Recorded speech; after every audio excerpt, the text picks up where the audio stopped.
नमस्कार, Avon astro देख रहे हैं आप सभी और आपके साथ हूं मैं जयति मिश्रा। साथियों, अब हम अगस्त के महीने में प्रवेश कर चुके हैं। अगस्त के महीने में प्रवेश करना यानी कि काफी सारे तीज त्योहारों का स्वागत करने जैसा होता है। तीज त्योहारों के साथ ऐसे प्रमुख पौराणिक मान्यताओं को लेकर त्योहार भी आते हैं जो कि काफी ज्यादा रूढ़िवादी माने जाते हैं, लेकिन समय समय के साथ में अभी भी उतना ही महत्व रखते हैं। एक ऐसा ही त्योहार नाग पंचमी का भी है। नाग का जो पौराणिक महत्व है वो पुराणों के साथ साथ अन्य जिंदगी में भी देखने को मिलता है। कहने को एक विषैला जानवर कहा जाता है, लेकिन भगवान शिव को अति प्रिय होता है। भगवान शिव के शिवलिंग के साथ में हमेशा जुड़ा होता है नाग। नाग पंचमी का त्योहार है। किस तरीके से नाग पूजा करके और तमाम उपायों को करके आप अपने जीवन को खुशहाल बना सकते हैं, इन सभी मुद्दों पर बात करने के लिए आज मेरे साथ एवं स्टूडियो में मौजूद है प्रसिद्ध ज्योतिषाचार्य श्री राम स्वामी जी। स्वामी जी, बहुत धन्यवाद आपका पधारने के लिए। स्वामी जी, नाग पंचमी का त्योहार आने वाला है। नाग पंचमी का त्योहार भी काफी ज्यादा मान्यताओं वाला त्योहार है। कई जगहों पर अलग अलग समय पर मनाया जाता है, लेकिन नाग का जो महत्व है काफी ज्यादा एक रहस्यमय महत्व कहा जा सकता है। कई लोग इसे सकारात्मक तरीके से देखते हैं, कई नकारात्मक तरीके से देखते हैं। पितृदोष में भी पितृ भी कहे जाते हैं जो नाग होते हैं। तो नाग पंचमी कितना महत्वपूर्ण है और किस तरीके से इसे पूजा करना चाहिए, नाग की पूजा कर सकते हैं, उनके खुश कर सकते हैं? हमारे यहाँ पर शास्त्रों में इच्छाधारी नागों का भी वर्णन है जी, मणिधारी सर्पों का भी वर्णन है जी। तो जो नागलोक है ये बड़ा रहस्यमयी है। नागों की जो उत्पत्ति हुई है ये कश्यप ऋषि और कद्रू से हुई है। नाग जो हैं हमारे विभिन्न जो देवी देवता हैं उनके आभूषण के रूप में है। भगवान शिव तो आभूषण के रूप में हमेशा ही धारण करते हैं। जी बिल्कुल। गणेश जी भी अपने पेट के ऊपर लपेटे हुए हैं नाग को। इसी प्रकार से भगवान विष्णु जो हैं वो शेष सैया के ऊपर विराजमान है। जी। देवियों में भी देखते हैं तो जो भद्रकाली है उनके हाथों में नाग है। तो नागों का ये प्रतीक रूप में बड़ा ही महत्व है। लोक जीवन में भी जो नागों के कई देवता माने जाते हैं। हमारे यहाँ राजस्थान में जैसे वीर तेजा जी हैं जी, उनके मंदिर में भी आपको नागों के चित्र बहुत मिलेंगे। गोगा जी को नागों का प्रतीक मानते ही हैं। इस प्रकार से नागों का बड़ा ही महत्व है। और नागों की जो पूजा होती है हमारे यहाँ पर पेड़ पौधों की भी पूजा करते हैं। नागों की जो पूजा करते हैं विशेष तौर से, खास तौर से वो सुरक्षा के लिए करते हैं। जी। नाग जो होते हैं धन संपत्ति के भी रखवाले होते हैं। कुबेर के जो हैं ये सेवक होते हैं और ये विभिन्न रूप धारण कर लेते हैं। इसलिए नागों की पूजा में नाग पंचमी जो होती है ये विशेष तौर पे ली जाती है।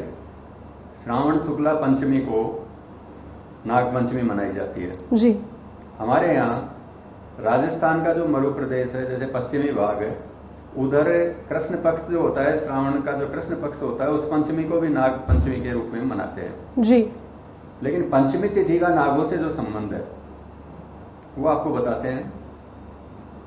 एक बार महर्षि कश्यप की जो पत्नी थी कद्रू और उन विमाता जो थी विनीता गरुड़ की माता है और कद्रू जो है वो सर्पों की माता है। जी। और दोनों में जन्मजात आपस में वैर है, शत्रुता है।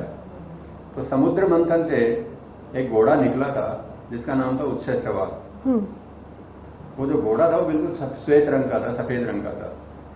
तो कद्रू ने विनीता से शर्त लगाई कि ये घोड़े का रंग काला है।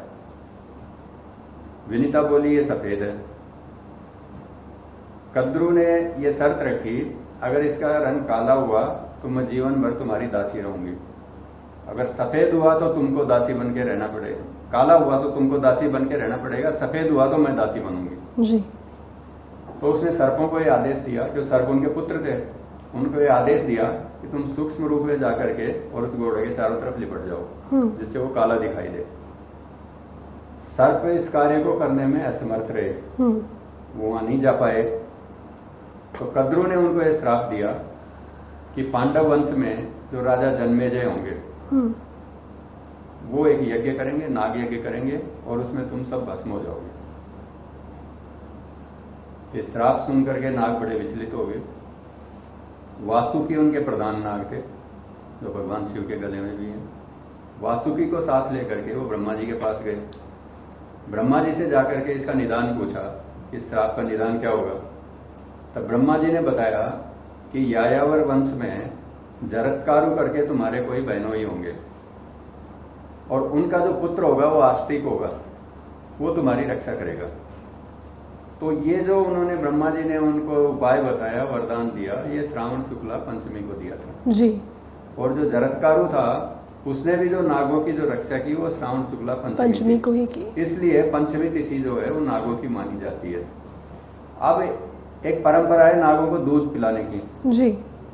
विज्ञान ये मानता है कि नागों को दूध नहीं पी सकते, नागों को दूध नहीं पिलाया जा सकता, नाग दूध नहीं पीते। लेकिन ये जो कथा है, इस कथा के अनुसार जो कद्रू ने जो उनको श्राप दिया तो उससे जो जलन की जो उनको दाह हुई, उनको जो तकलीफ हुई, उसको दूर करने के लिए जैसे शनि के तेल चढ़ाते हैं, उनको जो हनुमान जी ने जो प्रहार किए थे तो तेल चढ़ाने से उनको शांति मिलती है, वैसे ही नागों को मिश्री मिलाकर के जो दूध चढ़ाते हैं उससे जो जलने की जो जलन थी उससे उनको शांति मिलती है, इसलिए दूध चढ़ाने की परंपरा नागों की शुरू हुई।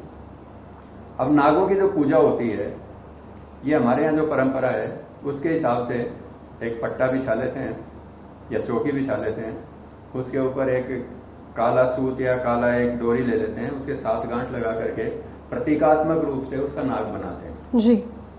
या दीवार के ऊपर भी नाग बनाते हैं प्रतीकात्मक रूप से, किसी कागज के ऊपर भी बना लेते हैं, उसकी पूजा करते हैं, उसके दूध भी चढ़ाते हैं, चने भिगोकर भी चढ़ाते हैं और सत्तू भी चढ़ाते हैं।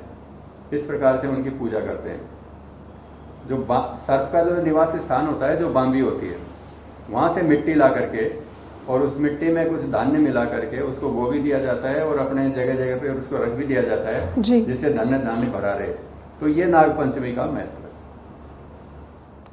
पंडित जी, इसके अलावा नागपंचमी के महत्व के बारे में हमने जाना, पूजा किस तरीके से कर सकते हैं और क्या नागपंचमी पर पूजा करके नाग की अपने जीवन में जो विघ्न समस्याएं आ रही है उससे छुटकारा पा सकते हैं, उसके बारे में क्या कहेंगे?